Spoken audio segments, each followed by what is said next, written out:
is everyone doing?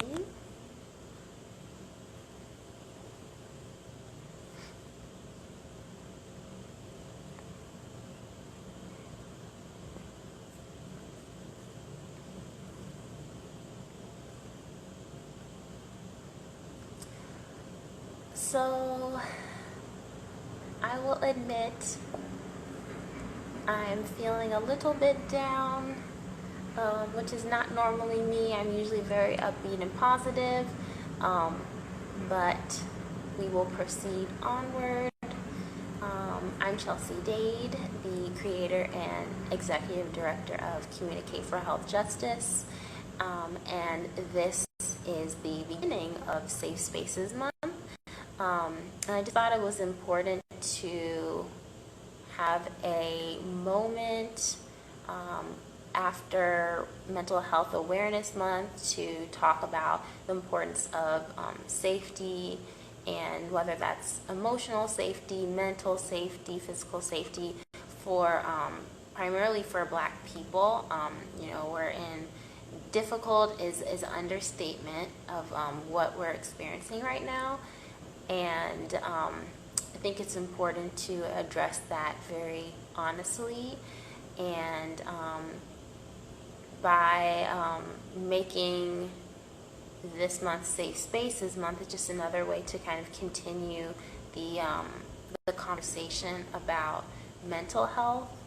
And I think that definitely needs more concentration right now. But yeah, I will try to be my most upbeat self, but I'm just really not 100%. And I don't think a lot of us are right now. And that's fine. That's a valid feeling to have. And I think it's just most important to welcome those feelings and just accept the moment that we're in. Not sit aside in the moment that we're in, but just acknowledge those feelings. And so that's kind of the space that I'm in. I lit some candles, which I love because my mom wouldn't let me use candles growing up. Yeah, I know. Very much so. Very much so. So we'll proceed onward. I think the main thing is that I wanted to still provide a space for people and provide a space for these conversations, because I guess I always think of, like, you never know who could be really suffering. And I apologize, I do live near the Chicago train, so you'll probably hear it. But yeah, I was like, well, I can do nothing, or I can try to do something. And I'm always trying to think about how someone else might be feeling. And listening to a conversation like this might be a great uplift for someone else. And so I thought it was important. All right, well, we'll wait and see when Dr. Cartman joins in.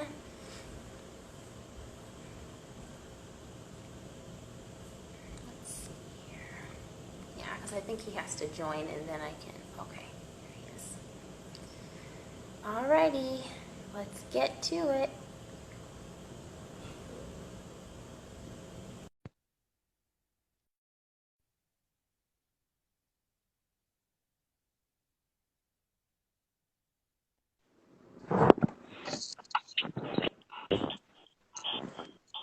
Hey, how are you?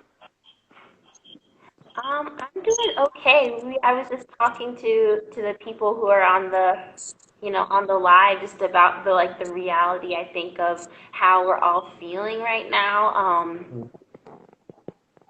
I mean, everyone has different emotions, but yeah, I think there is a collective, like, sigh. Like, I know we were talking last, I was talking about how I was feeling emotional, of course.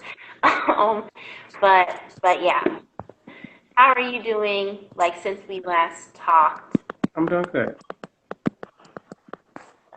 Yeah. Well, and also, how do you want me to address you during this? Obari's fine. We're not very formal. Okay. Well, everyone, this is Obari, and I'm going to go ahead and read his full bio so that way you all have it.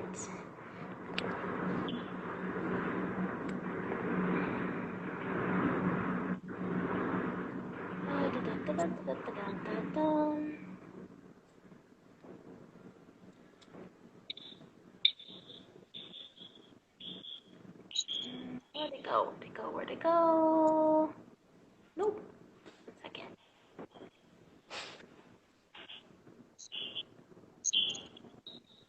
Okay. All right. So Obari is a father, a writer, therapist, photographer, drummer, and grassroots mental health advocate. He is a Chicago native, where his cultural and educational foundations were cultivated by several African-centered institutions. His recent work includes being a trauma-focused clinician and restorative justice coach with HELP, which stands for Healing, Empowering, and Learning Professions in Chicago Public Schools. We can probably talk a little bit about that because I'm also from public school. Um, Dr. Cartman recently created a male rites of passage curriculum called Manifest that is being implemented in juvenile detention centers, schools, and in private community settings. Currently, Dr. Cartman is the program director for Real Men Charities, Inc., where he facilitates weekly men's wellness and African drumming circles. Dr. Cartman is the immediate past president of the Chicago Association of Black Psychologists, where he developed a directory of Black mental health providers. As a consultant, he facilitates trainings for adults and workshops with youth about maintaining good mental health, critical analysis of hip hop and media, racial and cultural identity, developing authentic manhood, and healthy relationships. Thank you for being here, Obari. I really appreciate you being able to talk about things that, are missing, I think, from the mental health conversation. Thank you for the invitation. I appreciate the work you're doing and creating platforms to have real dialogue. Yeah, definitely. I don't like the surface level. It's just Hmm. we dig in. We got you. You got candles burning. You got sage over there. It's got to go right to it. Yeah, it's supposed to just be soothing. I really need it. Like I have my little, these are fake. I have my little fake ones. Your fake bonsais. Yeah. All right, so I guess we can go ahead and jump right in. I assume more people will probably join in as it proceeds. But the first question is, what is your personal story, and Mm. how is it connected to men's mental health? Um, I've always really been into like people stuff. Even when I was in grade school, I was doing peer mediator stuff, and those programs in high school where we were doing retreats called Snowball, where we would talk about drugs and addiction and consent, and I was always into that kind of stuff. I thought that I wanted to be a medical doctor growing up. My father's a chiropractor, and I always thought that I was going to be healing in that way. But then when I realized I didn't like science that much, I just thought about what was I really good at, like what was I really interested in, and just listening to people, problem solving, those kind of things were always much more interesting to me. And so once I realized psychology is a better fit for that, then I kind of leaned in that direction. So I've been always into talking and listening and understanding people. I've had a curiosity about how people work and how people move and why they do what they do ever since I was very young. And so that was one thread of it. The other thread was growing up in a house that was a very black cultural. We celebrated Kwanzaa, played djembes, and went to community events. So I grew up in my first school was called New Concept Development Center, it's an African Center school where we would learn about Marcus Garvey and Malcolm X. And so my worldview was very much like thinking about Africa. And then on top of that, I was always interested in art, so I was always writing. I'm a photographer now, so music. So all these things were always separate threads in my life. And the older I got, the more sort of integrated all of these things became. All of it kind of merges into one pot of work for me now. So mental health is sometimes a frame, but sometimes I don't even use therapy as the word, as I just call it a drum circle or a hip hop cipher or a writing circle. But all of it is fueled by my understanding of people and my curiosity about how we can work and do better and be well. So there's a lot more integration in my work than ever before. I'm really excited about what that's going to look like in the future. Yeah, that's great. I feel like we're also on the same page too. Like I focus a lot on communication, Hmm. um, and in the lack of it Hmm. within, within like healthcare or health conversations. Yeah, yeah. Um, so yeah. I also liked how you brought up that you don't always use the term mental health when Mhm. you talk, who you're working with. Yeah. And is I that mean, because a lot of my work is focused on black men, and okay? people are aware of the stigma and just the resistance that men have to being in space. So if I were to say, "Hey guys, come let's talk about your feelings," and like men won't show up for that, and so it's important to me to think about the difficulties of giving. It's really like trying to give medicine to people that don't always know they're sick. And so you gotta couch it in different terms. You have to find creative ways to bring people into the space. And then after we finish drumming, after we listen to the music, now we're having conversations. And again, you don't have to call it what you want to call it, but it's just the power of gathering and looking people in the eye and asking reflective questions is therapeutic. And there are sometimes when the formal therapy is not therapeutic. So, like, what it means to be therapeutic is something that is contextual, it's cultural, it's based on, what I'm saying, what people need in that moment. And so, for me, the language can sometimes be a barrier, and I really have to think about like what is the function that we want to serve. And so, for Black men, it's just we got to gather. We have to be more insightful. We have to support each other better. We have to express our needs. Call it what you want to call it, but we have to do that more and more. Hmm. Yeah, that's such a good point. As far as like just calling it a gathering, Hmm. I've noticed that too. Like, I mean, language is so crucial to any communication work, but it's funny, like, you don't really learn that until, at least I didn't. I didn't Hmm. learn how important that was until after I left school. When I left school, when I started actually using and trying to create communication programs, that's when I was like, okay, well, this isn't working because of X, Y, Hmm. Z. And it's not always something that you learn in school. Like Yeah, school yeah, teaches yeah, you about communication theories, yeah, but yeah, that's not always applicable. yeah. All right. Second question is how, okay, someone wrote cultural, cultural therapy. Okay. Hmm. Yeah. Do you have any comments about cultural therapy yeah, cultural therapy. That's what Yeah, I mean, I that's really think that we're in a really a ripe moment in the mental health field because people are more open to having conversations about mental health, and I think that the power in that is that if we do it in a way that is rooted and relevant to our cultural experiences, then the opportunity for healing is much greater. But the danger in that is America is good at what it does, and it has systems that have been in place for a long time. So as you talk about schools Yep. are training grounds, and they are invested in maintaining the power structures as they exist, and they're good at using language to mask the ways in which they are complicit in the things that we're complaining about. And you can go in and get all the degrees and licenses and come out and not be a good cultural healer. You could come out and do harm if we're not really thinking about what is it that we really want for our people. And so the culture is at the center of the work for me. Just in your communications, just the idea of language being for when you think about the intergenerational trauma that Black people have experienced, the very fact that we're having this conversation in English is just a symptom of violence that was inflicted on our ancestors for generations that we kind of just take for granted now. And what that means is that we live in an ecosystem where our entire worldviews are defined by a culture that's outside of us and it doesn't have our best interests. And we have really powerful moments like now where George Floyd inspires people to be thinking about structure and systems But I think that we really got to get like to the root of all of this. So all of our names are still badges of like trauma that spiritual systems. My address is Jefferson Drive. I can't go home without singing a praise song to the enemy of my people. So like this, it's such a comprehensive way that culture influences the harm that the healing has to also consider those things. And so when I use drums, when I use music, when I use art, like culture has healing mechanisms that I think that the traditional therapy models that we that learn in schools just aren't effective at.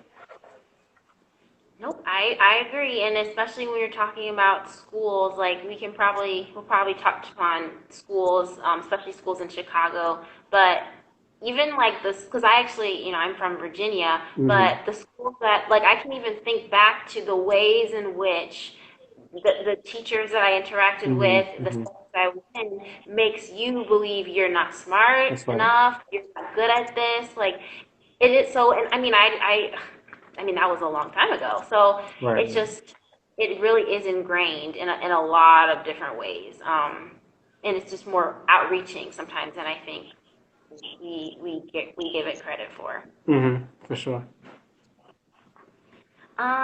So the second question is, how and why do men communicate anger, sadness, frustration, etc., Hmm. differently from women? Mm. I think that it's even worse than that, right? Mm, In terms of the limited ways that I'll say black men in particular have the range of permission to express their internal experiences. And so the question was about like negative, so-called negative experiences, frustration, anxiety, depression. But I think that's true for like positive experiences. So even it's such a strange box we put ourselves in that we can't even really be fully happy when we're happy or excited about something. There's this cool pose that's required. There's this like unfazed that I don't, I'm not really, you can't really smile unless it's, just particular context in which you can fully be yourself. And so I think that is true for, certainly sadness and anxiety and the things that we might perceive as weakness. But the truth yeah. is that, there's a comment on here, there's a spectrum of emotions that both genders express. And I think that we're all just very emotional people. I don't think that being emotional is a male or female thing, but I think the expression of it is interaction with the socialization in ways that men have very restricted, like limited forms of expression. And so for most of us, we are only allowed like anger freely. We only, and so all these other things, sometimes even happiness, like all these other things, but certainly sadness, grief, frustration only gets to get filtered through anger.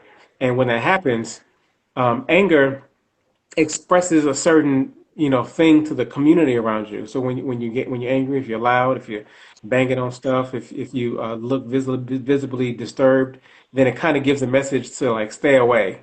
Like Yep. they need some space. He needs But if you are sad and you're expressing anger, and the sadness is really a calling for closeness, but you express anger and push people away, then that you never get what you need.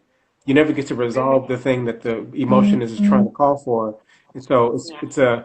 it's a box that has repercussions that play out over and over again for men that turns into lots of, you know, outward expressions of violence or aggression or destruction, or confusion or attempts to numb that Yeah. that never allow men to fully develop. That there's a stagnation emotionally where men don't get to experience their fullness of what it means to be human, to develop the aspects of self, to be able to navigate the world that they're in, using the emotional experiences that are trying to guide them through. What do you do when you get sad? What do you do when you get anxious? There's a complete disconnection from the way we identify and what our bodies are trying to tell us. And over time, it becomes a faulty system. Your body does not work in the way it's designed to because we train it over and over again to not feel anything, or if we feel something that might feel like butterflies in the stomach or tension or something in my neck, like I might feel something, but instead of going towards it and experiencing it and investigating what it's about and asking just the gentle questions like, what is that? What's that? Why is my stomach doing that?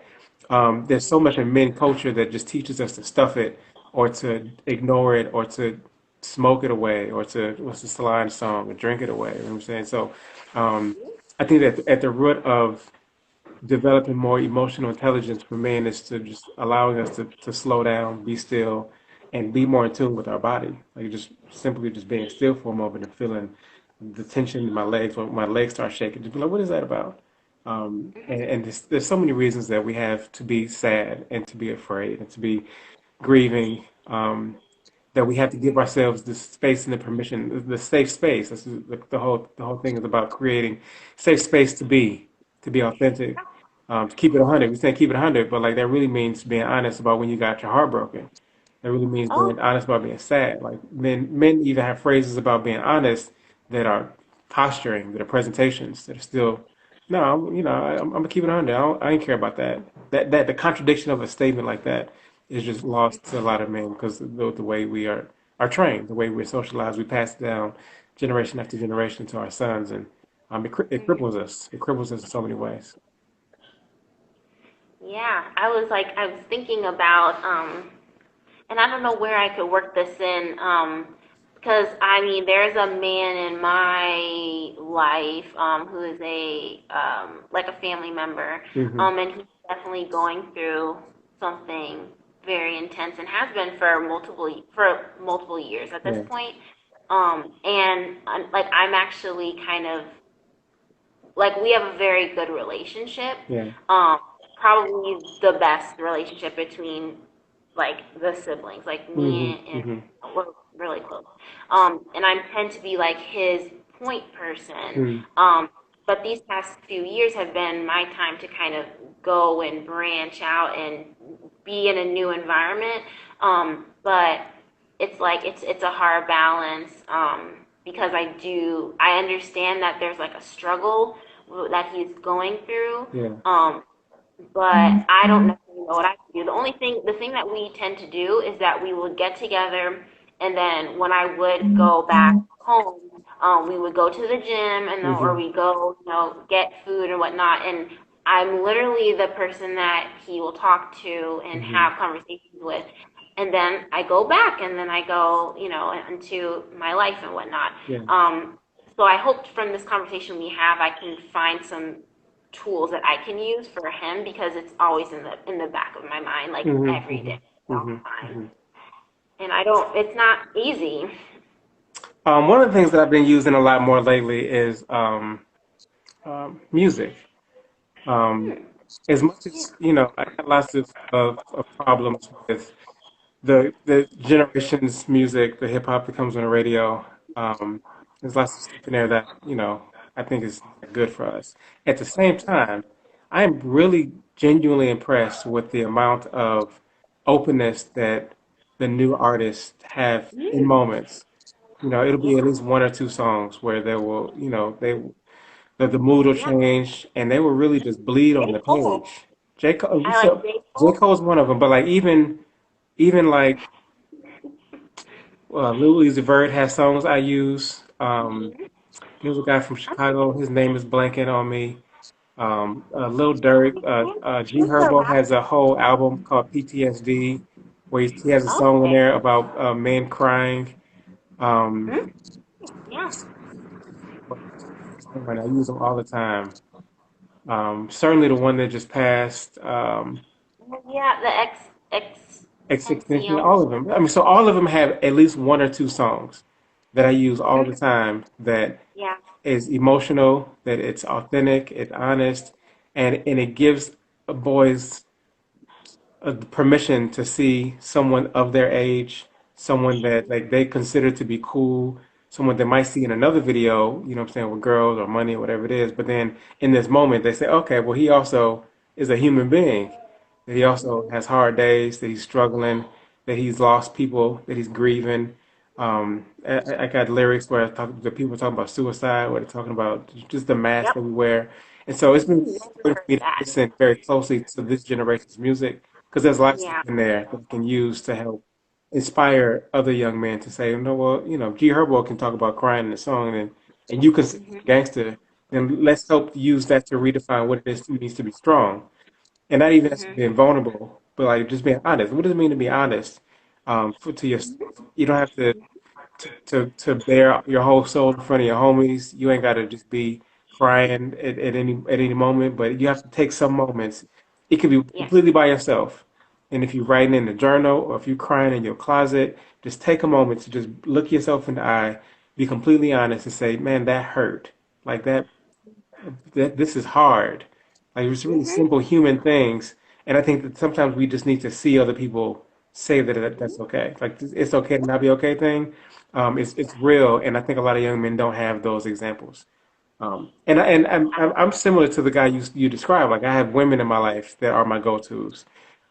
But Mhm. it's really something when men can come together and do that. When men can Mm. gather Oh and yeah, for take sure. away some of those, For sure. the posturing and look each other in the eye and be like, yeah, I know I've been there. Like this is tough. Like because life is tough. Like it's just kind of can be really shitty sometimes. And Yeah. I just think we just got to be honest about that and honest that sometimes those dings, those bumps, they affect us. Mhm. So Yeah. 100%.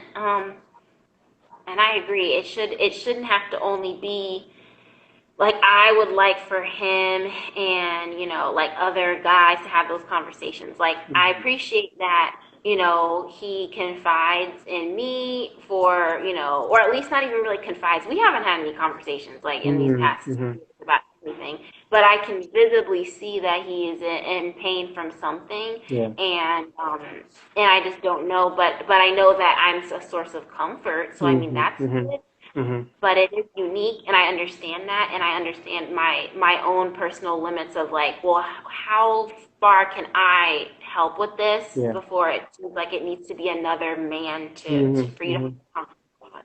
mhm, mhm, All right, so we're moving now to kind of more of your like the clinical side of your training, or at least what I'm thinking is the clinical side. How do you recognize mental health issues in? I said men, but it can also just be like people, mhm, like the signs and the symptoms and maybe the triggers. mhm. Um, I think it's really important to pay close attention to shifts. So if you Mhm. got people close to you and you see them, and in the beginning, it's really just like they seem a little bit off, and it's really just those early signs. They don't seem to be themselves. You don't have to be clinical. You don't have to diagnose them, but just pay attention to when people they used to talk a lot stop talking, or that they used to work out a lot stop. Any major shifts in someone's day to day. And those things usually turn into difficulties with how we would consider just normal everyday functioning. So if it could be work problems, it could be relationship problems, if they having a hard time making money or raising children, parenting kind of problems. And so it's the most of the way we define sort of disorders in the mental health sort of field is inability to function in the world that you're supposed to be living in, work, school, whatever it is. And so, but before you see like someone failing out of school, there's always something that happens first. There's usually signs. And so I think that it's important for us to just check in with each other, to stay close. And particularly in moments like this when people can be really isolated and stay alone, that I think that we have to do extra work to go the extra mile, to just say, and for men, I know for me, I'll say for me, not even for men, that I can be having a rough day. I can be going through whatever I'm going through, and then someone can do that. They can reach out, call, say, "Hey, I just want to see what's on my mind," or "Haven't heard from you in a while. Just let me know how you've been." And my immediate response, like my instinct, is to say, "Oh, I'm cool. Everything's fine." Um, and I know a lot of men though that would everything's fine it till their death, right? There's just something about there have been times when like someone has had to persist, like the fifth time they ask me, no, really, like, and you really have to like go through it, like, no, for real, like I know everything's fine, but like is there anything you need? Is there something? And I'm like, no, I'm fine. Like, no, I don't need everything. I don't, it's a really hard shell to crack. It's really difficult to break through this because for a lot of men that have been holding a lot of stuff for a long time, the fear is that if you open it up a little bit, then it tumbles, that your whole facade just crumbles in your face. And then now you left without all of your defenses. We call them defense mechanisms, but they serve a function to hold us together. They also keep us from getting the healing that we need. But it's difficult for people that feel like someone might be trying to reach out or help me, and all they are asking is just a fleeting question in a conversation. They might open up a wound. They might, you know what I'm saying, Pandora's box might be open, but I don't trust that once it's open, they will help close it. They will help provide the resources. They might, I might fall and they might not be able to pick me up. And so one of the things that's important about the consistency of relationships is to help people see that the care is genuine, but that we also have things that we can help with, like there are resources that we have available. And so if you really, you got people that's close to you, going the extra mile isn't just checking in or being persistent and getting them to open up, but it's following through. It's saying, okay, I will come over there. Like, you need me to take you somewhere? Do you need food? Do you need, like, whatever it is that you need? Be willing to not just end with the questions and get them to talk, but be willing to go and be there and to like support them in whatever they need. And it's hard to do. Like, this is a lot of work that I'm asking people to ask to do for each other. And for the most part, if people got their own stuff they're dealing with, that it's hard to extend yourself to do that for other people. But the more we create communities where we can rely on each other to really genuinely care about how we're doing and follow through and be supportive and meet the needs that we express when it happens. Because if you ask somebody and then they tell you, man, I really, you're right, I really am having a hard time, and then you can't do nothing about that, then if Yeah. the next time someone asks, it's that much harder for them to open up. And so I just think we have to be a lot more consistent and persistent and holistically supportive of the people in our lives. Again, it's work. Like, it's a lot of work. Yeah. Dr. Capital says each one each one. True. I agree. It has to be a community. So once we make that community effort, Hmm. yeah, there's no stopping us. For sure. Um, okay, the next question is how, or sorry, when and how can the lack of trust be a barrier to mental health equity? So like this is more about the disparities for Hmm. black men, or yeah, or black men, men of color, or Hmm. boys of color. Hmm. And so, I mean, I get the question a lot about the stigma, the mental health stigma, the resistance for men to engage in the healthcare systems all across the board. It's hard to get men to go to primary care doctors. And I think there's something justified about our lack of trust in these systems. Oh yes, We just have oh yes, to be honest yeah. about the history of the ways that these systems have harmed us and Hmm. ask people to engage, then we have to put that as a part of the conversation. To say, I'm asking you to come consider getting some help. I know, I know about Tuskegee. I know we got billionaires asking you to take vaccines right now. It's okay to be hesitant, and it's also very important that if something is wrong, you want to find out now. Um, Yeah. but I think it's more than convincing people to go into the systems. I believe it's the system's job to do the work, to make the adjustments, to Oh yeah. to provide good care. And for the mental health systems, like, we're happy to get clients, we're happy people are coming, but we're not really doing the work to uproot the European value system that is embedded in the training and the conceptualization of what it means to be healed or well. And so the resistance to people going to seek therapists is a real resistance. And the insurance world requires that the first moment I see somebody, to justify getting, the insurance company to pay for it, instead of meeting someone eye to eye, person to person, getting to know who they are, I'm required to have them sit down, tell me about what's wrong with them, find enough reasons to diagnose it, give it a label, and then send that to the insurance company. From the very beginning, when I meet you, if you already felt like you've been struggling, or you already feel like the system is against you. You already feel like you have some shame because of what you've experienced, and now you go seek help. And the first thing someone has done is trying to, and you can feel it. You can tell when someone's trying to, they're trying to see what's wrong with me. And he's been nice about it, and he's kind and he's polite, but I can tell that when he's taking notes to justify the negative label that he can use to just to continue treatment. So that's the system problem. That's not the people's problem. I can try to get more people to be open to reduce the stigma, but as long as all of our training is rooted in learning about Freud and Skinner, like I got a PhD in white psychology very clearly, and if I didn't do the work to find out who the black theorists were, what cultural paradigms that Africa give us about wellness and healing, if I didn't do that extra work to find that, then I go back out into the hood, to the places where I'm doing the work, and have the potential again to do more harm. And that's a healthcare system problem. That's a training problem. That's a university problem. That's not the community's problem. So I think that it's disingenuous to try to reduce these stigmas and try to get more people comfortable going into interfacing with these healthcare systems unless they know that we're doing the work to really not even like make it more multicultural or just do surface cultural competence kind of classes, but to really at the root of it, the foundation of it, transform what does it mean to be healthy. Because right now, all of the systems are just really trying to help people maintain and cope with the sickness that the system is. The whole thing is broke, right? And if the therapist's job is to get you calm and to say, no, I mean, I know you're mad about George Floyd, but I want to help you resolve your anger issues. My job as a therapist isn't to resolve the system that created the problem. It's to resolve your anger issues. It's to make you make better decisions.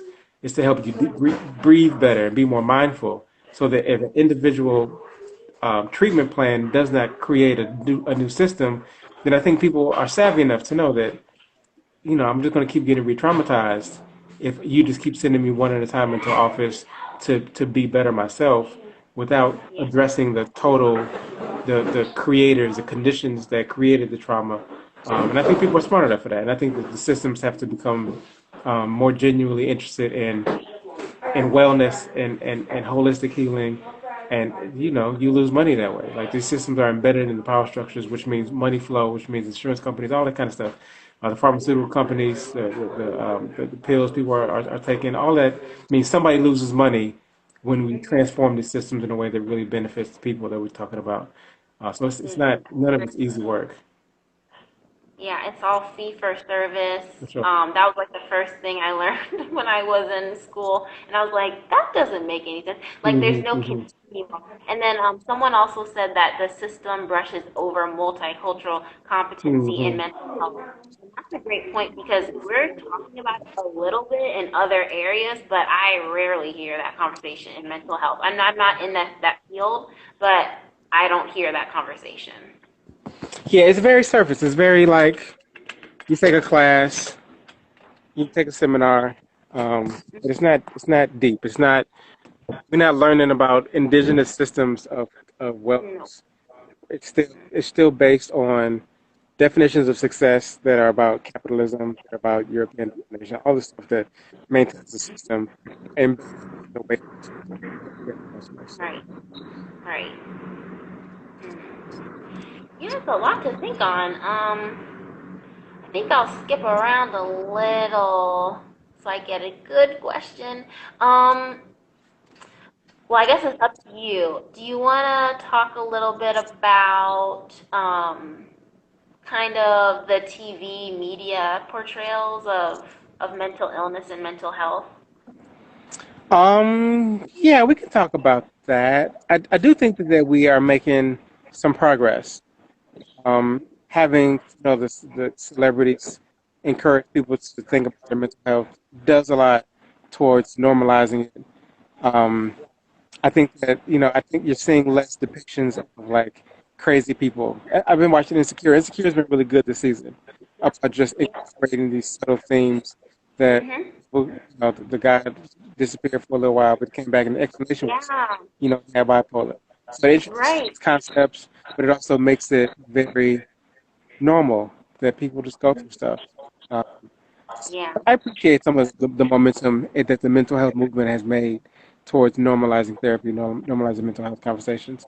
I think it's more on the field to have to do better to to respond to the people's willingness to come into our office now and to create services that are really like authentic and cultural and grounded in what Black people need. Because they're starting to trust us now, right? So that gives us more obligation to really do work to do real healing.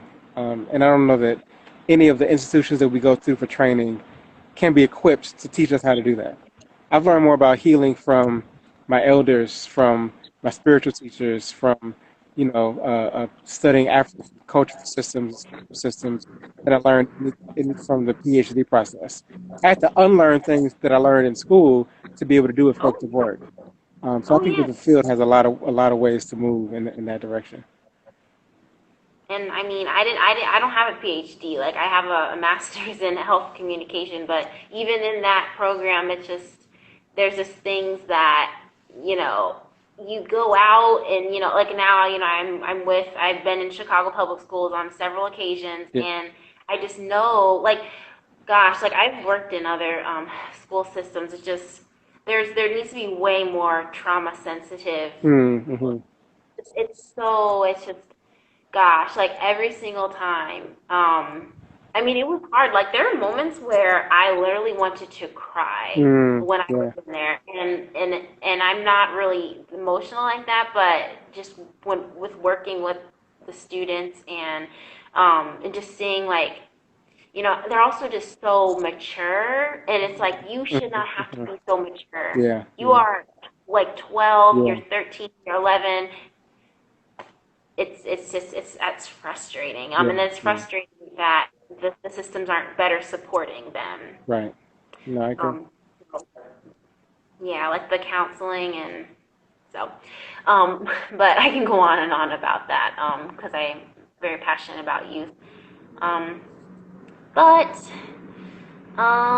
let's see. Why should... Oh, so this is kind of like a systems question, but also related to the business that we were talking about. So why should systems, whether it's, businesses, healthcare, housing, why should they better address mental health on a structural level?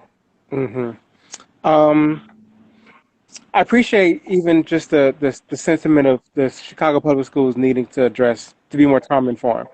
And part of what that looks like for me um, is like consciousness raising, like systems teaching. Because what I Mm-hmm. experience a lot of times is young people come in and they know they're struggling, they know they're sad, they know they're suffering. They don't have good analysis about why. Without that, I think Mm-hmm. a lot of Black people are left with the sense that we are inherently deficient, that there's something wrong with us because Mm-hmm. where I go, I just see violence and suffering, and my grandmama and grandmama's grandmama, like, we just something must be wrong with us without Mm-hmm. having a proper understanding of the historical context of the decisions that were made, policies that were enacted, and not even historically, but like the decisions that continue to be made that perpetuate the conditions that allow the trauma to flourish. So when I do sort of mental health treatment, it's sometimes people come to me and they think I'm a psychologist and expect me to start with decision making or breathing, but I always start with this is what happened to us. Oh,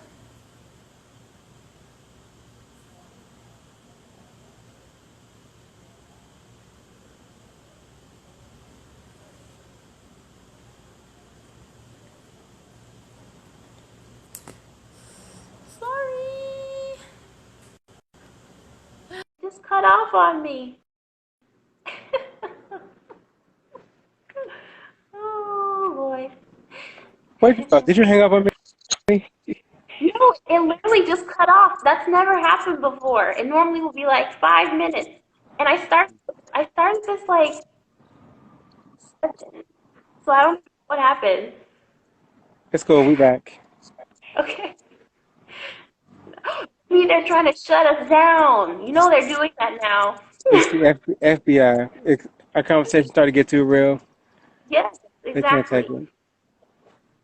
We're talking about systems. People don't like systems change. Systems change. And so, like the trauma informed movement, I really appreciate it changing the language from seeing individuals and instead of asking questions like "What's wrong with you?" asking the question "What happened to you?" and understanding that people had life experiences that got them to a place that created outcomes that in the classroom might be misbehavior, but it's not because there's something wrong with the kid, it's something happened to the kid. And I think that expanding that question to a people is really important for the healing process. And so for us to be able to understand, um, some people taking their live vids to presentations to Twitch. Have you tried Twitch yet? I haven't tried Twitch. I've never used that.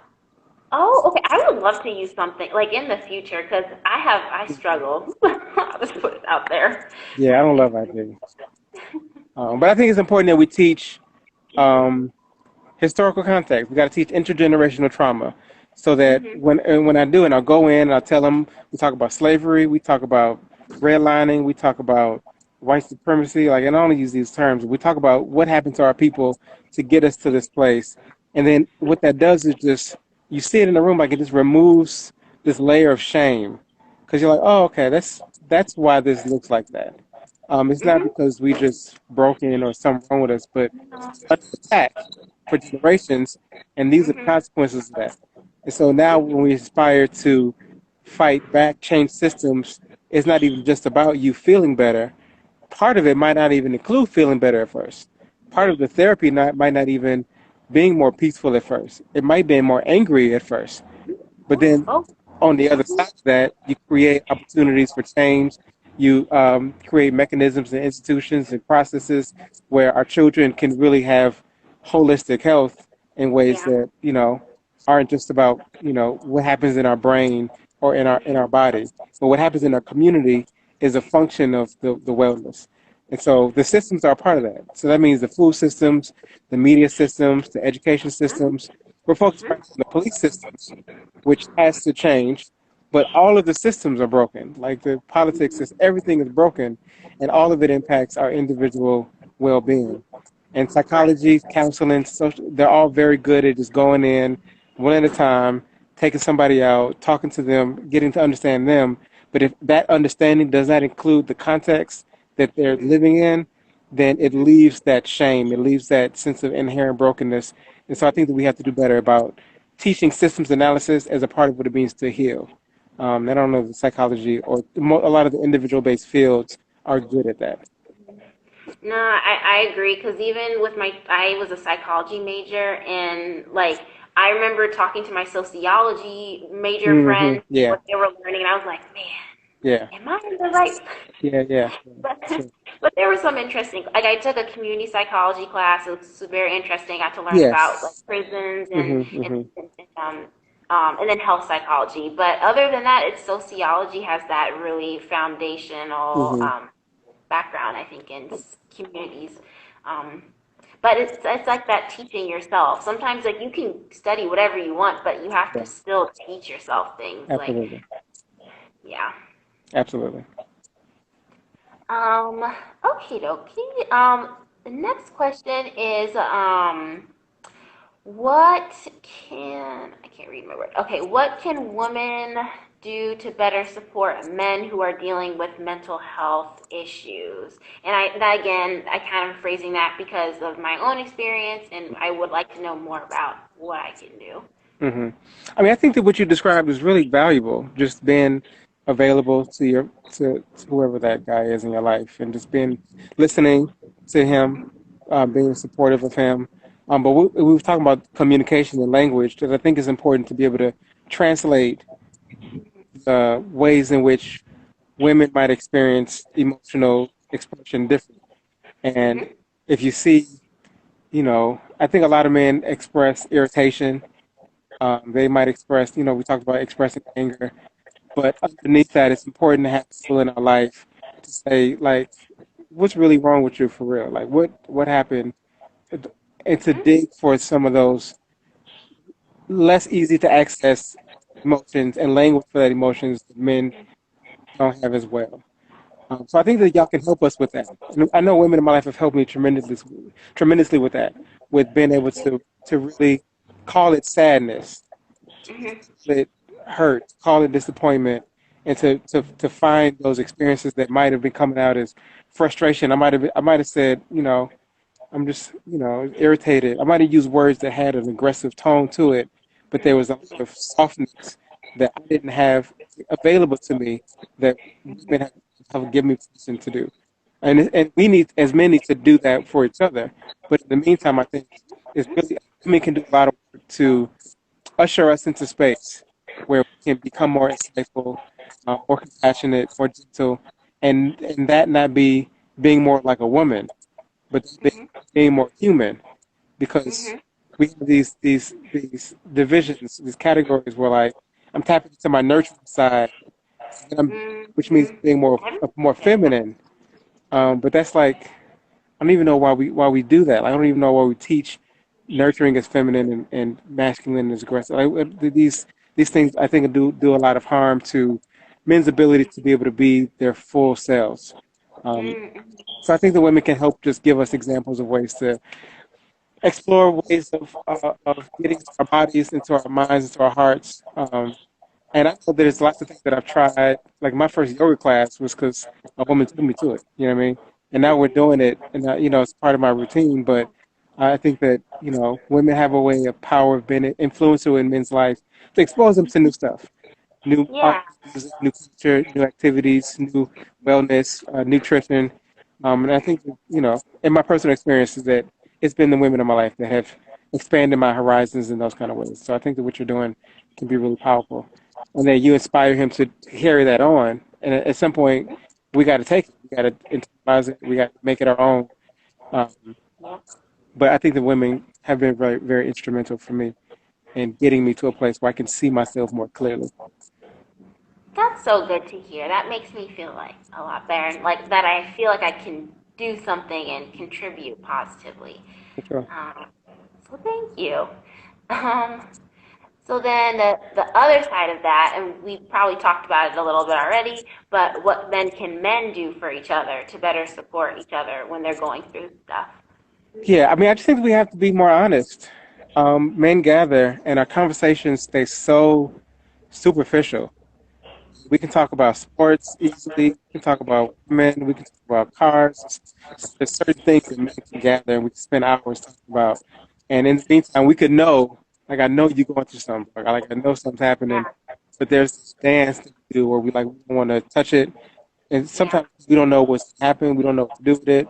But I think that we just have to be more honest with each other, and we can do it in our way. It don't have to be do it in a way that you think make you more like a woman. Like say it in your language, use your your thing is, but just go to it. Like just be honest. And I think calling calling the fakeness weak would help inspire more men to see that like being honest is what strong is. yes, And again, I don't love using the word vulnerable because I just know what it means to me. Like I know it just triggers men to think weak. And I don't think it's oh, about being vulnerable. I really just think it's about being honest. And yeah, the honest truth is that like we all get things. Life is shitty. It never stops. It's relentless, and and it's hard. I think the father son relationship can be really important for that. Like mentoring, having elders in our lives that don't have to present as like perfect in order to be credible. I think that the hard, but that's the hard part in yeah, the relationship that I'm, and I didn't get.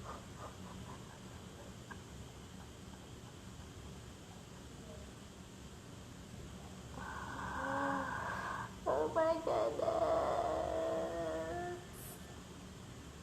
Oh my goodness. This is so bad. Shut it down.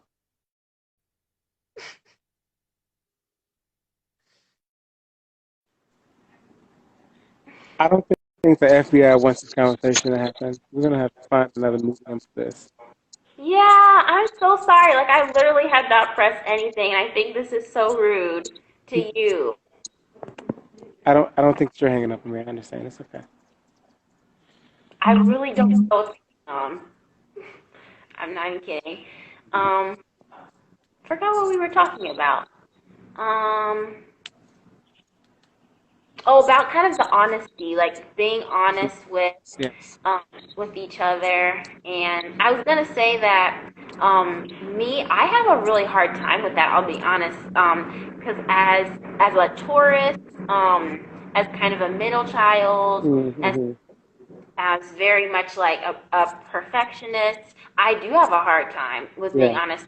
I can see that being a difficulty with this person that I'm describing, but also just in the future, like how do you navigate that when you're not like I don't consider myself that a very like emotional because I know that that's kind of stereotype about women, but I don't really I'm not that kind of overly emotional kind of Mm-hmm. person. Yeah. So I think it's going to be like a tricky balance Mm-hmm. as far as getting someone to open up about Mm-hmm. certain things. If I also am not the first one to open up about things. Mm-hmm. I have a question. I'm reversing our roles now. I'm just thinking out loud about the difference between men and women's response to transparency and like maybe imperfection in others. I have a. I'm wondering out loud if it's easier for men because in my work I'm very like I use my mistakes very openly. I'm very transparent. Um, I, I I think that it helps men connect with me when they know that I'm not this perfect. I figured this whole thing out. Like I can go in and say like I'm struggling too. I'm not work in progress. Then it seems like men are able to be like, okay, now I can trust him because he isn't trying to lecture me or pretend to be something that he's not. And I'm wondering if it's a different thing for women, because I feel like I hear women having a different sentiment where once they find out that their therapist or their mentor has made a mistake, there's a different sense that like, well, how she gonna guide me Yeah, if her marriage failed? Like, she ain't got it all figured out.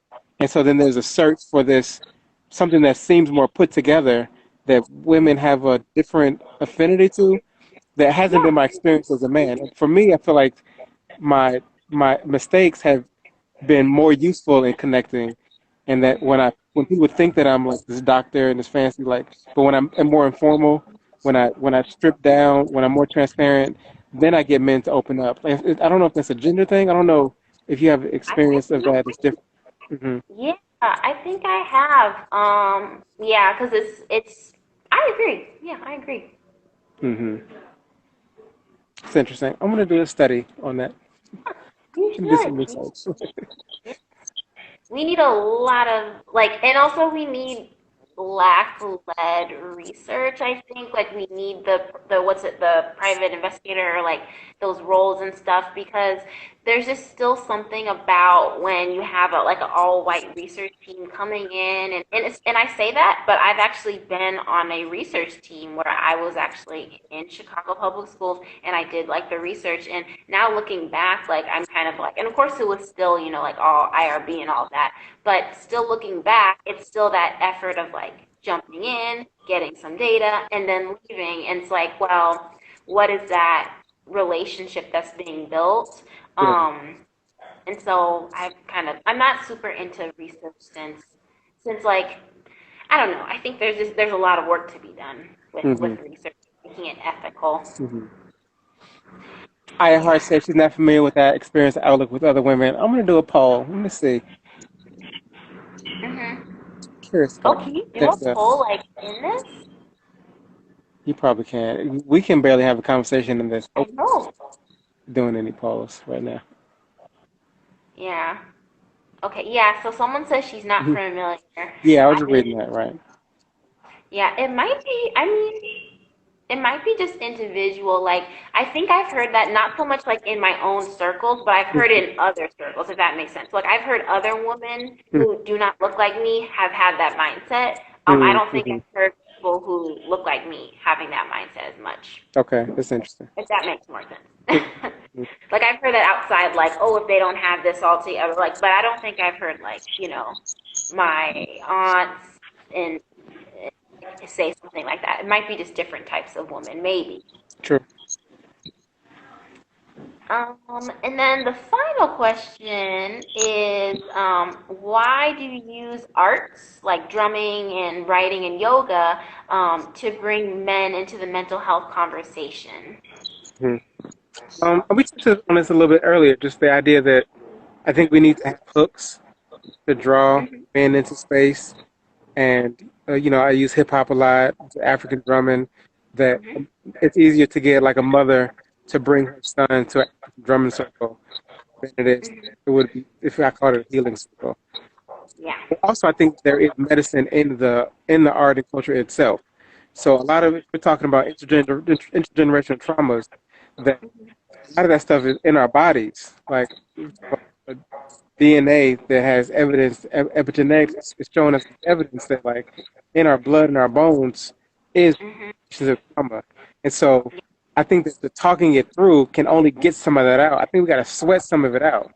I think we got to move it through our bodies in ways that the art and the movement has to be a part of the talk therapy. So I don't think that, I don't think we can think ourselves into healing completely. I think it has to be physical, spiritual, mental. I think it has to Yep. include diet, nutrition, has to include community. I Hmm. think that the work that's been done on us is so comprehensive that we have to have a bunch of different healing mechanisms to undo it. And so the art and the culture and the movement and the yoga, all that kind of stuff allows for the different aspects of the trauma to resolve itself in the different ways that it's been put inside of our bodies. And we Hmm. talk too, and the brain is a part of it. It's got to be intellectual and understanding it, but there's some of it has to be sweated out for sure. Definitely. I like that. I'm a big fitness person. I like to do all that. So yeah. Hmm. Does anyone? So while we're here, does anyone have individual questions for Obari? Now is the time.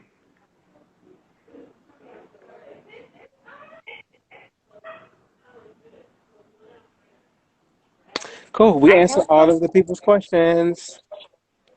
Thanks, Aya, Yay! for being a part.